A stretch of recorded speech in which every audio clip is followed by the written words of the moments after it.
Ada yang paling, kalau nggak salah nih, ada yang paling ditakuti sama koruptor. Kalau dikenai jeratan TPPU, tindak pidana pencucian uang. Nah, kalau dalam kasus Timah ini, Prof memprediksinya akan ada TPPU juga nggak sih?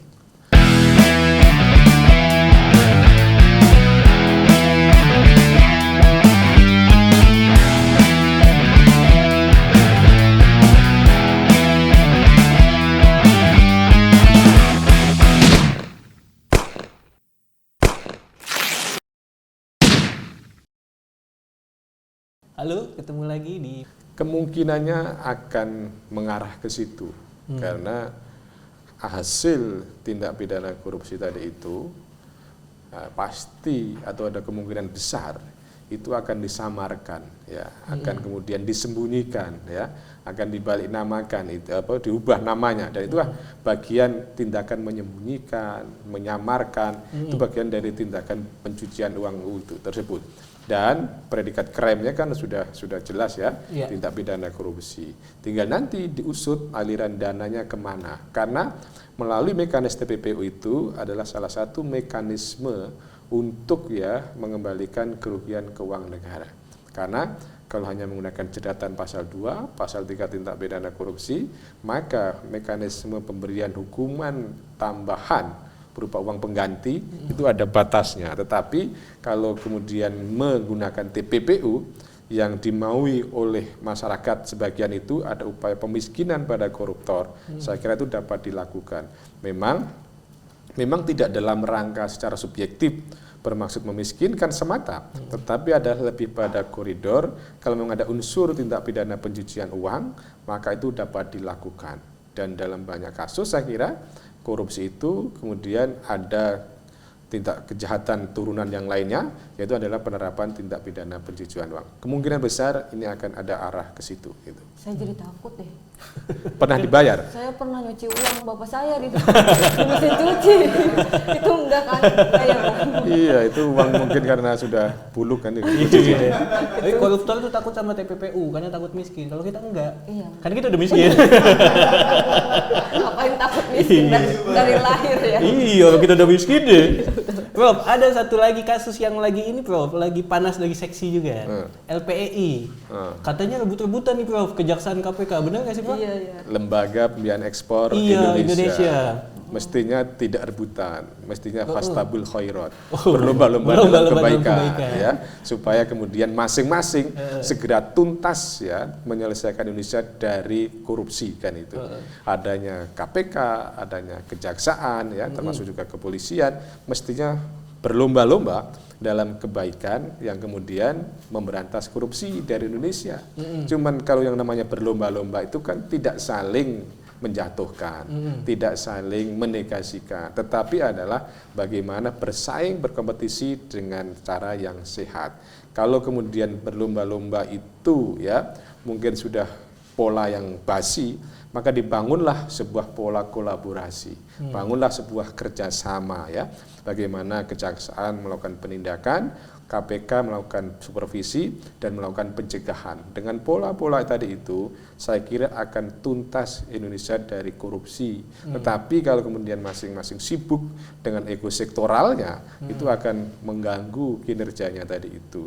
Jadi ini yang harus dibangun, budaya kolaborasi, budaya membangun sebuah jaringan dalam pemberantasan korupsi. Dalam kasus LPI, saya kira memang kejaksaan sudah dari awal, sudah leading menangani kasus ini, sudah ada yang tersangka, sudah jadi terdakwa, sudah ada yang dihukum. Maka kalau misalnya KPK punya data, KPK punya pihak-pihak yang dicurigai yang lain lagi, mestinya itu dibangun supervisi. Ini tuntaskan kasus LPI, saya punya data baru ini. Jangan sampai terjadi tumbang tindih, jangan sampai terjadi saling bertentangan. Nah, itu supaya kemudian ke depan Indonesia betul-betul bebas dari korupsi sebagai sebuah langkah membangun kesejahteraan sebagai cita-cita kita bersama, gitu kan. Gitu. Tapi bukannya Ibu Menteri Keuangan Bu Sri Mulyani memang melapornya ke kejaksaan ya, bukan ke KPK. Ya, saya kira itu adalah jalur yang benar, dan kemudian melaporkan ini kan juga baru-baru ini kan, sebelumnya sudah pernah ditangani kan. Apa yang disampaikan adalah Bu Sri Mulyani sebagai Menteri Keuangan itu adalah sebagai amunisi baru yang kemudian melengkapi tindakan-tindakan yang pernah dilakukan. Jadi lebih baik sekali lagi KPK misalnya konsentrasi pada kasus-kasus yang lain, masih ada juga yang belum tuntas gitu ya, supaya kemudian lebih jelas ya kinerjanya, hasilnya, dan kalau kemudian bermaksud membangun kepercayaan publik, bangun dengan cara yang baik, tidak kemudian saling tumpang tindih antara satu dengan yang lainnya gitu. Ya. Kalau nggak salah Mega punya ini ya, punya penelitian soal fakta-fakta LPI apa aja sih? Oh iya, ada yang udah ditangani kan dari tahun 2021. Itu kasus pertama yang Incres ya. Incres. Nah itu 2022 itu dari laporannya Ibu Sri Mulyani. Nah, terus ada penyidik Jampitsus juga udah netapin 8 orang tersangka ya. Terus penyelenggara negara dari LPEI. Iya. Nah kalau gitu artinya yang bilang bahwa kejaksaan belum pernah tangani kasus ini enggak juga ya? Enggak juga, ya? Sudah ada fakta-fakta seperti tadi itu kok, kinerjanya sudah jelas kan, sudah ada yang diusut, sudah ada yang tersangka ya tadi itu, jadi konkret kok kerja dari kejaksaan.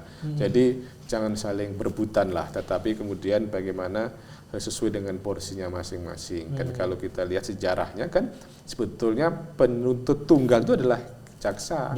Menurut undang-undang kejaksaan kan itu. Dan kalau dalam konteks ya asas itu jaksa kan dikenal sebagai dominus litis, pengendali perkara.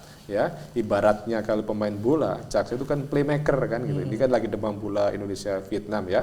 Itu bagaimana playmaker. Playmaker itu kan menjemput bola dari bawah, kemudian mengantar ke penyerang kan itu. Jadi yang kemudian yang menggiring kan. Demikian pula misalnya jaksa dalam konteks tindak pidana umum itu kan dia misalnya menerima perkara dari penyidik, kemudian melimpahkan kepada pengadilan. Dalam hal pidana khusus ya jaksa melakukan penyidikan sendiri kan gitu ya. Kemudian menuntut, dan kemudian penuntut tunggal dalam undang-undang kejaksaan itu adalah kejaksaan. Kemudian keberadaan penuntut dari KPK mestinya itu berkoordinasi dengan kejaksaan. Ibaratnya ya dalam konteks penyidik itu kan ada penyidik kepolisian, ada PPNS ya yang kemudian itu tetap berada dalam sinergi, kolaborasi, koordinasi dengan penyidik polisi tadi itu gitu ya. Berarti harusnya yang tadi Prof bilang ya, fastabiqul khairat. Iya, berlomba-lomba dalam kebaikan gitu kan, jangan saling berebut kan itu ya. Tapi tadi Prof bilang sama ini kejaksaan sama timnas yang menang Vietnam. Beda, tapi ada bedanya Prof. Menang Indonesia. Iya, menang Indonesia 3-0. Iya. Bedanya kejaksaan nggak ada naturalisasinya. Karena sudah cukup anak-anak bangsa ini menjadi jaksa kan itu.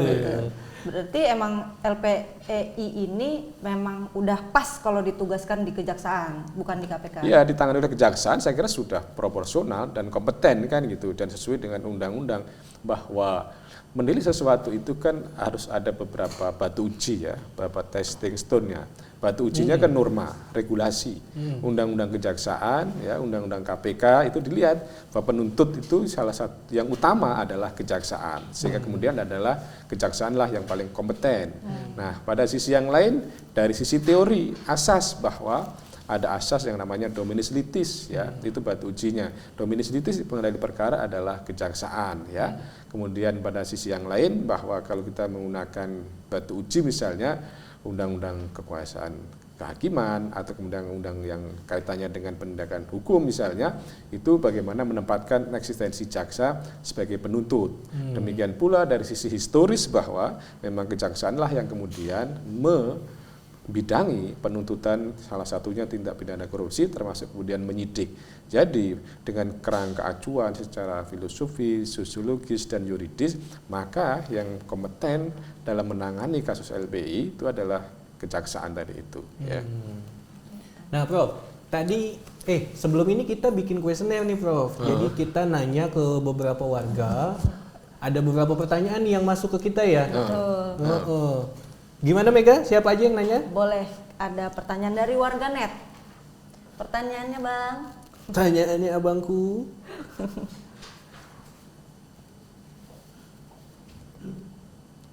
A few minutes later. Iya, ini dari Cancer 78. Pertanyaannya bisakah penyakit ini ya? Ini Cancer kan? Oh, Cancer zodiak. Bisakah Kejagung menanganinya sampai tuntas? Kita lihat atau pantas? Ini soal kasus korupsi kayaknya nih, Prof. Ini dia nanyanya kagak ini ya, kagak kasih tahu dulu kasus apa. Dia nanyanya bukan ke Prof Parji nih, ke bosnya dia. Yakin nggak ini LPEI akan ditangani sampai tuntas? Saya yakin semua kasus yang ditangani oleh Kejaksaan Agung akan tuntas sampai ke akar-akarnya meskipun tidak minum pil tuntas. Jadi akan tuntas lah gitu ya, Lucu, Prof. Jadi ukurannya tuntas itu adalah bagaimana kasus ini siapapun yang terlibat itu diusut ya, diselidiki ya, sampai kemudian dijerat menjadi terpidana ya, itu saya yakin itu. Karena apa? Bahwa itu sudah ditunjukkan dengan kasus-kasus sebelumnya. Ya, kasus Jiwasraya, kasus Asabri, siapapun juga diusut. Kasus BTS juga diusut, kasus minyak goreng itu juga diusut dan sebagainya. Maka untuk kasus LPI, kasus Timah, saya kira juga akan diusut sebagaimana mestinya, sesuai dengan alat bukti, sesuai dengan barang bukti, sesuai dengan perbuatan yang bersangkutan. Yang terpenting adalah tidak terjadi sebuah kesewenang-wenangan, tidak terjadi pelanggaran HAM, semua berada dalam koridor hukum, berada dalam kebenaran dan keadilan. Itu. Jadi kita tunggu aja nih, Prof. Karena kan prosesnya juga memerlukan banyak unsur kan, dan syarat juga untuk menetapkan seorang jadi tersangka kan. Betul, tidak bisa instan lah, karena kalau dia salah menetapkan tersangka bisa di peradilan kan, bisa mengganggu reputasinya ya gitu. Maka harus hati-hati. Dalam hukum itu kan 3 hal yang diperhatikan: aspek substansi, prosedur, dan kewenangan. Aspek yang substansi benar, caranya nggak benar, itu salah. Substansi benar, cara benar, kewenangan yang salah juga salah. Misalnya dalam hal ini niatnya puasa, ya. Substansinya puasa, niat yang baik kan? Ya, terus kemudian dia maunya puasanya hebat kan gitu kan? Sahurnya jam 7 malam kan? Nah, itu sebetulnya cara sahur yang tidak baik kan? Mesti kan ada sepertiga malam cara sahurnya kan gitu. Itu juga menyebabkan cacat prosedur tadi itu kan puasanya. Demikian pula niatnya baik, terus kemudian puasa, sahurnya baik misalnya itu jam 3, jam setengah 4 kan itu. Tetapi dia lagi mens, dia tidak punya wewenang untuk berpuasa, maka menjadi tidak sah puasanya tadi itu. Demikian pula dia lagi mengalami sakit yang kemudian ada halangan ya untuk menjalankan puasa, dia sedang tidak berwenang. Maka untuk itu harus diperhatikan niatnya ibadah yang baik dengan cara yang baik. Misalnya niatnya mau sholat kan gitu, baru jam 10 pagi saking rajinnya niat mau sholat duhur belum bisa karena belum masuk tata caranya. Sudah wudu, sudah masuk ke masjid, terus kemudian jamaah yang suruh jadi imam perempuan, nggak boleh jadi imam perempuan karena tidak punya kewenangan memimpin perempuan. Itu tadi dalam sebuah jamaah, maka menjadi tidak benar cara jamaahnya tadi itu. Jadi dalam hal ini menetapkan tersangka pun harus dengan cara yang baik, isi yang baik, dengan cara yang baik kewenangannya, tidak boleh secara sewenang-wenang melampaui kewenangan atau mencampur aduk kewenangan. Jadi jangan dikira kalau kemudian proses hukum itu lama atau memakan waktu, itu karena ada kong kali kong, ada konspirasi, enggak seperti itu. Tetapi adalah semata-mata memperhatikan aspek substansi, prosedur, dan kewenangan itu agar baik dan benar. Baik saja belum tentu benar, benar saja belum tentu baik. Dua-duanya harus baik. Misalnya kancing baju mas tadi itu benar ya, sudah dipasang, sudah dimasukkan kan, sudah dikancingkan ya. Tetapi yang atas nyambungnya ke bawah kan menjadi tidak benar karena tidak etis kan itu.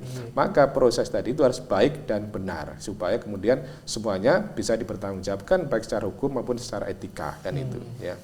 Berarti niat yang benar harus dilakukan dengan cara yang benar. Ya harus. Temen saya, Prof, dia udah niat puasa nih, udah sahur, maghrib buka, ternyata Kristen. Gak bener.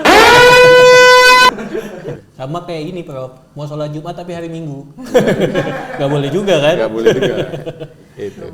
Ini mencerahkan ini, Mega. Jadi skripsi saya kemungkinan bisa ngebut nih, karena sudah dicerahkan sama Prof Parji. Betul. Jadi semakin rajinlah menulis ya, karena kata Umar bin Khattab itu menulis itu adalah jadi pengikat ilmu gitu loh. Kemudian mengikat ilmulah dengan tulisan. Ikatlah tulisan dengan buku ya. Jadi skripsinya selesaikan ditulis. Nah, setelah itu dijadikan buku. Jadi ikatlah ilmu dengan tulisan, ikatlah tulisan dengan buku. Kemudian ada Imam Syafi'i mengatakan bahwa mencari ilmu itu ibaratnya mencari binatang ya, binatang liar ya di hutan. Ketika sudah ditangkap, ikatlah erat-erat. Demikian pula mencari ilmu itu, mencari sebuah pencarian yang susah, ketika sudah digapai, sudah diperoleh, ikatlah erat-erat dengan tulisan tadi itu. Jadi lanjutkan skripsinya, sehingga kemudian menjadi sebuah legacy, sebuah prestasi akademik yang kemudian bisa diingat masa lalu. Orang boleh sepintar apapun, tetapi kalau kemudian dia tidak ada tulisan apapun yang diingat, maka kemudian akan dilupakan orang. Tetapi ketika orang punya prestasi yang baik, ada tulisan yang baik, puluhan tahun, ratusan tahun, itu akan diingat orang terus dengan tulisan tadi itu. Teruslah menulis, 3 syarat menulis, kata Kunto Wijaya, menulis, dan menulis. Itu ya. Ada peribahasa juga, menulislah maka bisa dibaca. Kan kalau nggak ada tulisan nggak bisa dibaca. Gitu. Oke Prof, terima kasih banyak bimbingannya Mega ya. Tapi ada yang nggak nulis bisa dibaca. Apa tuh? Romi Rafael. Bisa dibaca tanpa tulisan. Sama pesulap merah. Oke, demikian Prof. Terima kasih banyak bimbingannya, masukannya. Banyak pelajaran yang saya baru tahu juga jadinya. Saya tidak mengajar, ya, tapi hanya memberikan inspirasi. Kan ada tiga kelas dosen itu. Dosen yang baik adalah mentransformasi pengetahuan. Dosen yang sangat baik mentransformasi pengetahuan dan mengeksplorasi. Dosen yang hebat adalah transformasi, eksplorasi, dan inspirasi. Jadi itu yang penting ya. Bagaimana setelah ini betul-betul ada energi luar biasa, terus belajar dan belajar gitu. Ya. Oke, terima kasih.